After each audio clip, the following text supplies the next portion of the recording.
నేను మీ అమ్మాయిని దీవించడానికి రాలేదు. మీరు ఈ పెళ్లి ఏ సందర్భంలో చేస్తున్నారని అర్థం చేసుకోగలను. కానీ ఒక్కసారి లెటర్ చదివి మీరు చేస్తున్న ఈ పెళ్లి రైటర్ రాంగో మీరే డిసైడ్ చేసుకోండి.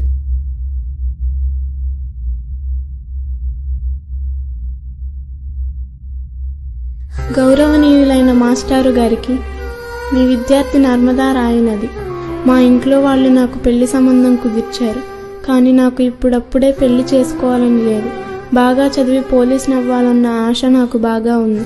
మీరు స్కూల్లో పాఠాలు చెప్తున్నప్పుడు ఎందరో స్త్రీలు కత్తి పట్టి కలం పట్టి మగవాళ్లకు ధీటుగా చరిత్రలో నిలిచారన్నది విన్నప్పుడల్లా నేను కూడా చదువుకొని స్వశక్తితో ఉన్నతంగా ఎదిగి కష్టాల సుడిగుండంలో ఉన్న నా తల్లిదండ్రులను సుఖపెట్టాలని, వారికి మంచి జీవితం అందించాలని ఎన్నో ఊహించుకున్నాను మాస్టారు. మీరిచ్చిన స్ఫూర్తి, నేర్పిన సంస్కారం నన్ను ఇలా ఆలోచింపజేస్తున్నా. తెల్లవారితే కాయ కష్టం చేసి బ్రతుకు జీవుడా అని ఇంటికి వచ్చే నా తల్లిదండ్రులు నన్ను చూసి మురిసిపోతూ నా గురించి బంగారు కలలు కంటారు. ఆ కలల్లోనే ఆనందాన్ని అనుభవిస్తున్నారు. పెళ్లి చేస్తే నా కూతురు భర్త నీడలో 100 ఏళ్లు చక్కని జీవితం అనుభవిస్తుందని, ఆడపిల్లకు అంతకంటే ఇంకేం కావాలని మురిసిపోతున్నారు. నా మనసులోని మాట చెప్పాలన్నా పొంగేవారి ఆశల మీద నీళ్లు జల్లటం కాదా మాస్టారు?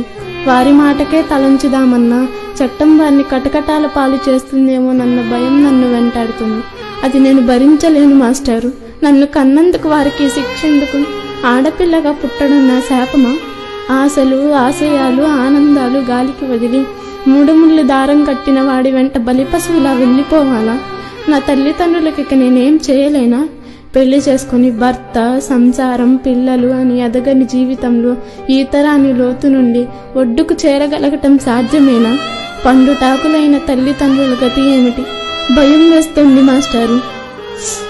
నర్మదా నది ప్రవాహాన్ని తాకే రాళ్ళు శివలింగాలుగా మారి పూజింపబడతాయి తల్లి.